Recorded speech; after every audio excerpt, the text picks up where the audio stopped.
When I was around 9 years old, every Thursday during the summer months, my grandpa would take me to the movie theater to see whatever new movie was out at the time. Because we would typically go in the morning or early afternoon, there usually weren't many other people. In fact, this one time, we had the whole theater to ourselves. I remember we picked 2 seats in one of the back rows, as we thought those were the best seats in the entire theater.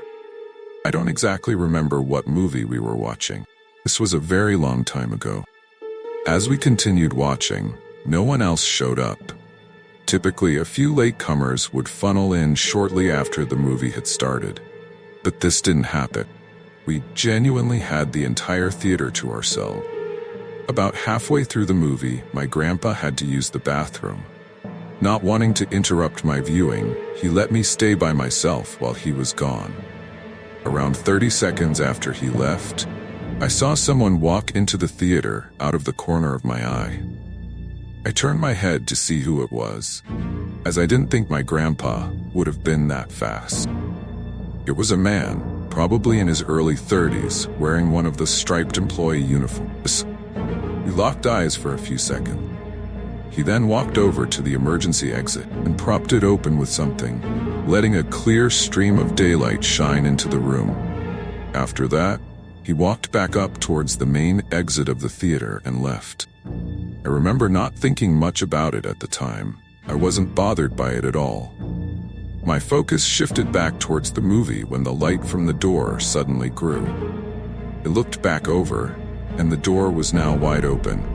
Another man had opened it from the outside. He proceeded to shine a dim flashlight into the theater, looking around. Eventually, the light landed on me. He then turned it off and started giving me that finger gesture, indicating that I should come to him. Now you have to remember, I was around 9 years old at the time. I did pretty much anything any adult told me to do. I had never really been given the talk about not trusting strangers. You have to understand that back then was a much different time.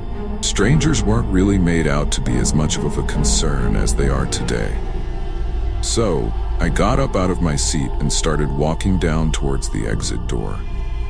The guy introduced himself as John and was really friendly, or at least that's how he was trying to come off.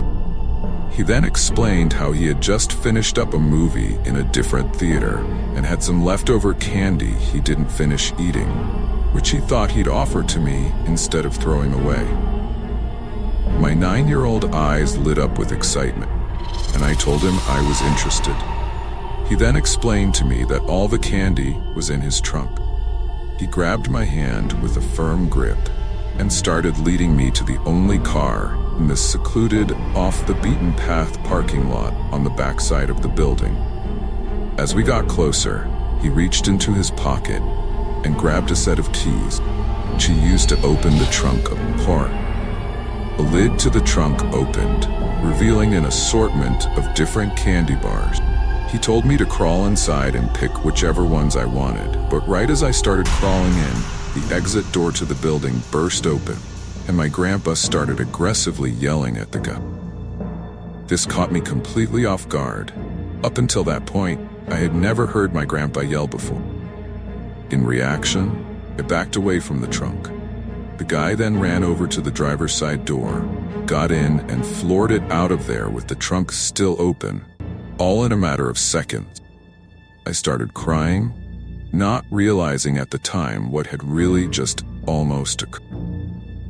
My grandpa, now in a comforting voice, tried to calm me down. Nowadays, I can only imagine the stress he went through when he returned from the bathroom and saw that I was no longer there. I would later learn that the only reason he knew where I had gone was because the guy left the exit door propped open just a crack after luring me outside. My grandpa called the cops shortly after the incident, but the car I was being lured into had no plates on it. On top of that, it was an extremely common car to see on the road at the time. So, while he did give a description of it, the car was ultimately never found.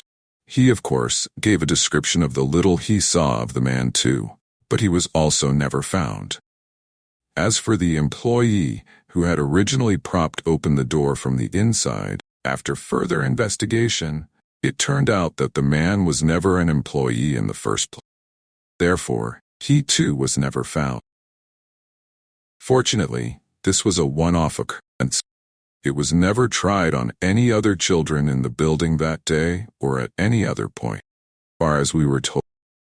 I'm pretty sure they installed an alarm system for the emergency exits after that day, but I'm not entirely sure, as we never went back to that movie theater after this.